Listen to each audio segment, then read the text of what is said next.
Hey everybody, welcome to Obscurities and Miniatures. It is time once more for that Friday Obscurity in Literature, and this is a pretty fresh one. In fact, I think I got it delivered via Amazon's pre-order while we were in Japan, in fact, like the day it came out, which was kind of cool. And this is a big head-scratcher for me, because I don't even remember where I first discovered Nelnal stuff.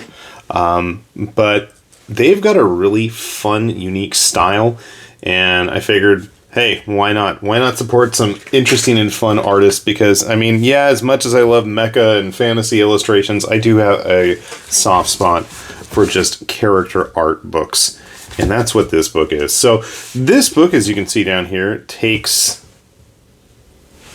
the concepts of when you have a typical household item or something and then turn it into a character. I know this is something that's been going on for a long time with artists, especially in Japan, but Nelnal has a very different style to their work. So without further ado, it's a very colorful, very bright, very cheery, cartoony look. And the book is basically divided into about 4 sections. We've got creatures, objects, foods, and plants. Like I said, really bright colors, which is always fun. I know even my kids looked at it. That's always interesting to see.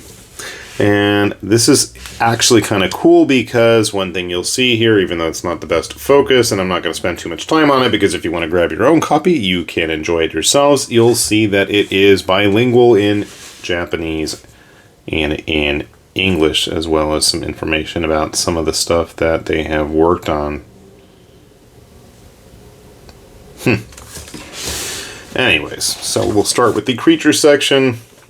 You can see here, so we always have the character, a little blurb about them, and then a few different art pieces.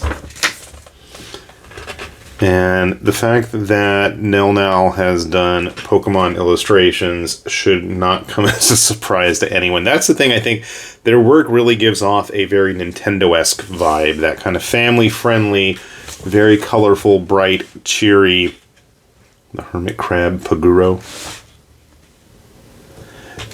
And I always can appreciate something like this for as hyper detailed and as meticulous as like a lot of the mecha art that I like to show off on this channel tends to be.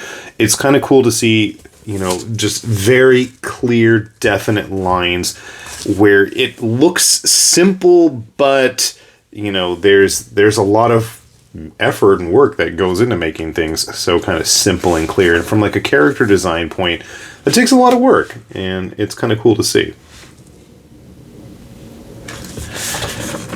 For some reason, a lot of this stuff reminds me of like Splatoon, and I don't think they did any work. Splatoon and Pokemon. Here is Shallot the oyster shell. I'm just jumping around. Riley the rat.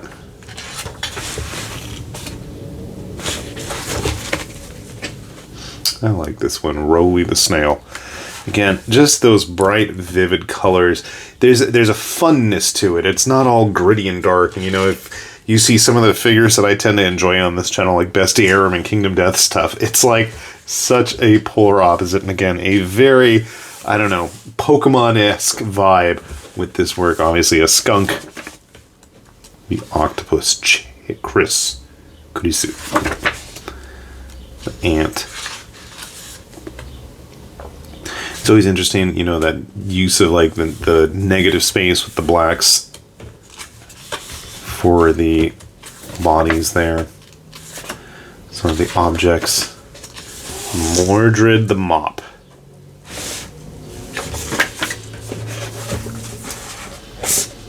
Again, you can feel for the trash. You can feel that kind of Pokemon-esque style to it. As our mop friend is busy cleaning. I like how they have the full page illustration. Gene the Junk. I mean, Garakuta is, yeah, basically just junk.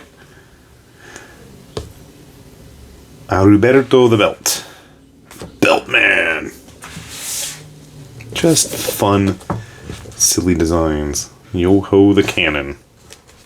What's also kind of nice to see is that a lot of the characters do tend to pop up in other characters' illustrations. Cornell the Popcorn. King Cream, the whipped cream. Canadine, the canned food. Tama the fried egg. The spaghetti spice.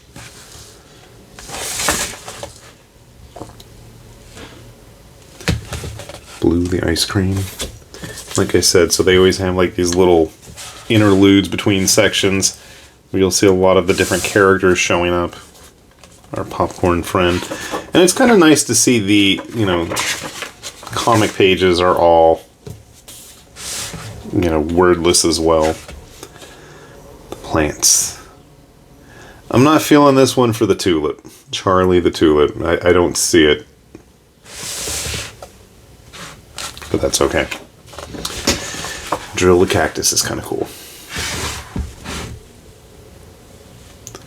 Looking like something that should be like in a Game Boy Advance action game or something.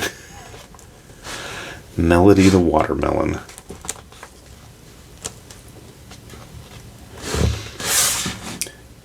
Or almost, if it's not like Pokemon, it feels like almost like Mega Man villains, or Rockman, if you will. Patrick the Pumpkin.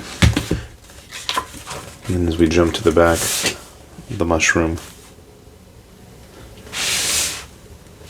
It's nice to see a positive rendition of the mushrooms.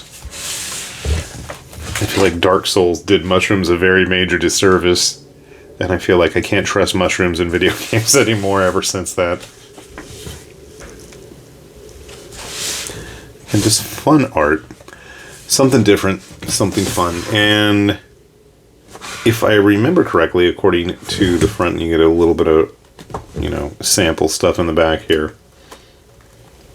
Of which, unfortunately, there is a very little amount. I always like to see the behind-the-scenes stuff. And we have an afterword as well. So, just a fun, little, interesting book here, Mutant Friends by Nelnal.